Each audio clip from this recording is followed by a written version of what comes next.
டோசிஸ் condition இருக்கும். இல்லை diplopia அப்படின்னு சொல்லக்கூடிய டபுள் விஷன். எனக்கு வந்து திடீர்னு 2ஆ தெரியுதுங்க. தலை சுத்துற மாதிரி இருக்கு. நார்மலா என்னால விஷன் பார்க்க முடியல அப்படின்னு சொல்லுவாங்க.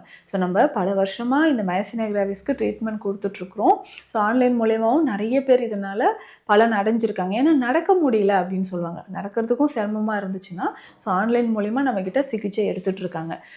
அந்த மாதிரி இருக்கிறவங்களுக்கு அந்த கண்கள்ல வந்து டபுள் விஷன் திடீர்னு தலை சுத்துது அப்படின்னு சொல்லுவாங்க. இன்னும் ஒரு விஷயம் என்ன பார்த்தீங்கன்னா, டிஸார்த்ரியா அப்படின்ற கண்டிஷன்.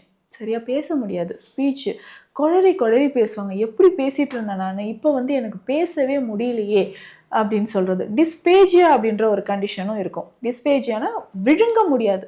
தண்ணிய விழுங்க முடியல, உணவு விழுங்க முடியல.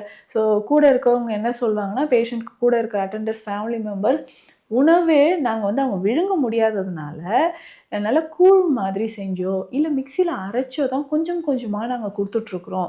சரியான நியூட்ரிஷன் இல்லாதனால உடல் வந்து ரொம்ப வெயிட் லாஸ் ஆயிடுச்சு அப்படின்னு சொல்லுவாங்க. ஸோ